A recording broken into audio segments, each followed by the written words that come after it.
we got to move on. One more topic, the stuff we know all of you wanted to talk about. The reason why everybody talks about football these days, Taylor Swift. Ladies and gentlemen, she is in everybody's news. The cameraman pans to her more often than he pans to Patrick Mahomes and Kelsey and all that stuff. Everybody loves it. But I do have to ask the question, and Kate, I see you have your heart. You're a bona fide Swiftie. Is Taylor Swift good for the NFL? I think she's really good because it's getting younger girls and women to want to watch the NFL and become genuinely interested. I have some Swifties at work that I'm literally watching football games with on Sundays and teaching them about the game. And really, she only gets less than a minute of airtime when she's on. She doesn't get a ton of airtime. But look at all the Swifties that are out there buying Kelsey jerseys. She's generated $331.5 million worth of revenue for the Kansas City Chiefs this season alone between ticket sales, jersey sales, whatever they want to get their hands on. The Swifties are in full force. I'm a TikToker. I watch. Do you know how many influencers right now are covering the Chiefs, covering Travis Kelsey, covering the Patrick Mahomes and Pacheco, and talking about these players? People that would never normally talk about anything football. Oh, and by the way, she's going to be in Baltimore. She's going to be playing the Ravens. They're going to be doing this and this and this. So it's got women actually talking about football. And why did I want a all women's football show? For more women to talk about football. Absolutely. It's an underrated thing in our country that not enough women are talking about football and watching football. So I think she's good for the league. And all your haters can go sit on the couch and just marinate in your hate, because I think she's very, very, very, very good for it. Oh yeah. She certainly just has to shake it off all those haters. I love that. Now I'm going to come to you in a second, Delilah. But Nicole, are you a Swiftie? She wear t-shirts. She wears t-shirts. I wear bleachers. This or that. Yeah. Yes, I am. I'm on the spot with singing right now, and I apologize, but let's go. I do have to agree. It is quite amazing with getting more people interested. And as soon as you start getting interested in why maybe she might be interested, and then oh wow, all of a sudden this football game's really actually strategic and is a chess game that's really high level played, and it's like almost equivalent to Magic the Gathering, which has been a game for like more than 25 years. Then like let's go.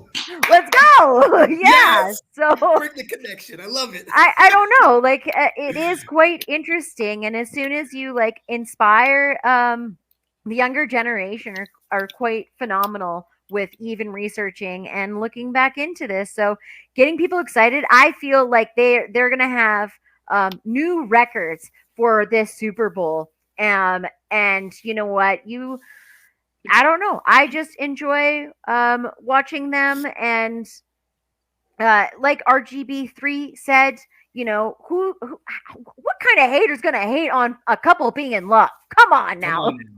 Yeah. So yeah, love is love. Love it. Hey, I do love it. And it Delilah, it's ridiculous to me. It really is ridiculous. You have these people talking about, oh, I don't want to see her. I don't want to see her. You can turn the channel. You can look the other way, because in reality, Delilah, she's not actually on there as much as these people are complaining about. No. And I agree with Anthony Handy. Her presence has done more to bring women to watching football than all the half-hearted efforts. Yes, to bring women in. Okay, so I actually agree with you. But no, honestly, she's not shown as much as what people think it is. Like, there's been multiple articles and different reporters who reported on it. So Swift was shown on air 7 different times for a total of 44 seconds of the entire AFC broadcast championship game, which was over 3 hours, which accounted for 0.39%. Do you know what that is? Like, literally, you saw her eyeball maybe. You know what people were watching for? Jason Kelsey. That's what they wanted to see more of. Yep.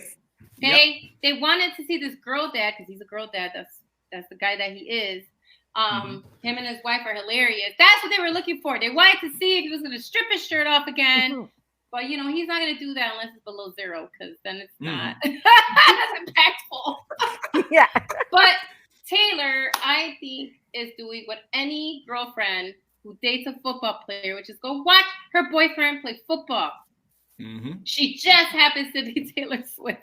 And I think it's laughable that some people are saying she's with him for his money. Do you know how much money Taylor Swift is worth? If anything, and Kels has his own money, it would be the opposite direction. Because she's almost a billionaire. She is a billionaire. I knew she hit it. She's worth $2 billion right now. See, I knew it. And so I'm like, you think about the money difference, okay? Right. Like, there's no way she's dating him for his $70,000 check that he got as a bonus. She probably just makes that now, probably is in her sleep. She's probably just generated an extra 70 grand on her own. They broke it down. She makes in one concert what he basically makes in a year. She's not coming from Tokyo. She makes in She's still performing. Like she makes in a year. Ticket sales and revenue from the merchandise and everything else. She makes in one night what he makes in 1 year. It's starting to make sense now why Travis is trying to retire. He's like, oh, well, I could just sit at the pool all day. No, you know what, Jared, you made a good point. Ciara would dance on the sidelines with her kids, and you know we know she could dance. Okay, she's one of my favorites. Ciara could move in ways that I'm like, listen, ma'am. And so you're right. She was bringing women too. Young Black girls, you know, that's really important. And so, but I feel like because of Taylor is who she is, it's just the focal point is a little bit more harsh on her. Right. You know, she's not married to him. Ciara's married to Russell. You know, so there's like a little difference in how she's treated because they expect her to be on the sidelines because that's his wife. You know what I mean? So like, it's just the way that it's treated. However, I have been watching again. There's a lot of young girls, and you all are missing out, who are learning plays, just like Kate was saying. So yeah, maybe the first time they decide to sit down and watch a football game for the first time with their dad, which for a lot of fathers, like, oh my God, my daughter's watching football with me, is a big deal because that's a way for them to bond. Maybe that was the first draw. But then they're like, oh, like Nicole was saying, you know what? This is actually kind of cool. And then they start asking their dad questions. What's going on there? Why did they run? Why did it get sacked? Then they start asking questions. Then they become really intrigued by the game because they realize that it was more than what they thought it was. And then you know what they do? They Google and they look up the game to learn more about the game and to actually have authentic conversations. So while maybe for a brief second that was the draw, now I'm actually watching football games. You know, it was a Buffalo Bills fan. Buffalo Bills, they weren't even, you know, who said, yeah, I'm at a game when it was like, remember when they were shoveling out the snow?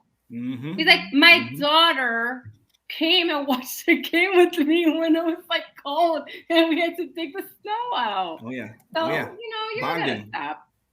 Yeah. That's how I bonded with my dad growing up because he was working so much. So I started, the first time I ever watched football was when I was a little girl and the Michigan Wolverines were on, and that's how I became a fan and started learning. And so the funny thing is, my mom was the one who got me into football. Really? I used to sit with my mom. My dad, he doesn't care as much about it. I mean, he's into a lot of other stuff. My mom would sit every Sunday right in front of the TV. I was born September 26th at 9:05 p.m. She went into labor at 11 a.m. She said I didn't come out until I heard Monday Night Football's theme song come on. So I mean, it's in the blood. Yeah. That's really cool. I would love to see that. She's pretty athletic. I don't know. I know how much she'll pay somebody else to do it for her. She don't have to do that if she don't want to. But I think y'all made great points, and that's one of the reasons why I love this show so much, because it emphasizes the inclusion. You guys all. You love football, but you all still consistently want to learn football. You want to research and do more work. If just like you said, Delilah, if you have these girls sitting watching the game, they'll pick up on it just naturally, just by being there. Even if they're doing nothing but trying to wait for Taylor to come on screen, doesn't matter, because they're still absorbing all of that. And even if you don't get into the X's and O's, there's something that comes over you when the crowd roars and you see your family members getting all hyped up. Then you're just like, oh, what are they getting hyped about? And all of a sudden you're wearing a jersey, It should happen in some families. My family never picked up a Washington jersey. I don't know why that is, but I picked up the wrong jersey. I don't know how that happened. Oh man.